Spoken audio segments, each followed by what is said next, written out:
High বন্ধুরা, আবার একটি নতুন ভিডিও নিয়ে আপনাদের সামনে চলে আসলাম।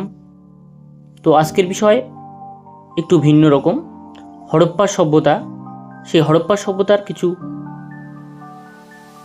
গুরুত্বপূর্ণ প্রশ্নপর্ব নিয়ে চলে আসলাম। তো বিষয় এক পলকে একটু দেখে আসি আজকের হরপ্পা সভ্যতা। প্রথম প্রশ্ন, ভারতের প্রাচীনতম সভ্যতা কোনটি? হরপ্পা, মহেঞ্জোদারো, কালীবঙ্গাল, মেসোপটেমিয়া। উত্তর হবে মেসোপটেমিয়া। মেসোপটেমিয়া সভ্যতা টাইগ্রিস ও ইউফ্রেটিস নদীর মধ্যবর্তী উর্বর ভূমি, যা বর্তমানে ইরাক, সিরিয়া ও তুরস্কের কিছু অংশ জুড়ে ছিল। এর উত্তরে আর্মেনিয়া পার্বত্যাঞ্চল, পশ্চিমে আরব মরুভূমি, দক্ষিণ পূর্বে পারস্য উপসাগর এবং পূর্বে জাক্সাস পার্বত্য অঞ্চল অবস্থিত। নেক্সট কোশ্চেন, সিন্ধু সভ্যতার কোথায় বিশালাঘাট স্নানাগার আবিষ্কৃত হয়েছে? হরপ্পা, মহেঞ্জোদারো, কালীবঙ্গাল। উত্তর হচ্ছে মহেঞ্জোদারো। মহেঞ্জোদারো সম্বন্ধে একটু জানি। 1922 সালে প্রত্নতান্ত্রিক রাখাল দাস বন্দ্যোপাধ্যায়ের হাত ধরে আবিষ্কার হয়েছে। এই কেন্দ্রে প্রাচীনতম বস্ত্রের নিদর্শন পাওয়া গেছে।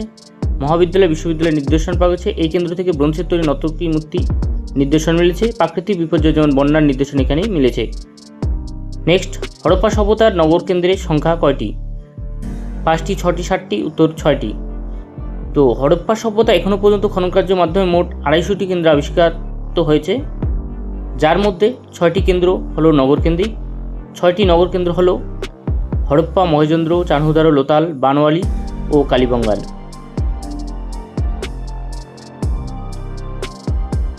নেক্সট, কালীবঙ্গাল কেন্দ্রটি অবস্থান কোন নদী তীরে? রাভি, ঘরগড়া, চন্দ্রভাগা। ঘরগড়া। লুইগিউ তেস্তোরি 1953 সালে কালীবঙ্গাল কেন্দ্রটি আবিষ্কৃত করেছেন। এই কেন্দ্র থেকে কৃষিক্ষেত্রের নির্দেশন মিলেছে। এখানে ছোলা ও সরিষা ছিল অন্যতম ফসল। এই কেন্দ্র থেকে উটের হাড়ের নির্দেশন পাওয়া গেছে। ভূমিকম্পের প্রাচীনতম নির্দেশন এখানে পাওয়া গেছে। নেক্সট, সিন্ধু সভ্যতার কোথায় বন্দর আবিষ্কৃত হয়েছে? লোথালে। লোথাল কেন্দ্রটি 1954 সালে শিকারিপুরা রঙ্গনাথ রাও আবিষ্কার করেন। এটি সবরমতী ও তার উপনদী ভোগাবরা নদীর মিলনস্থানে অবস্থান।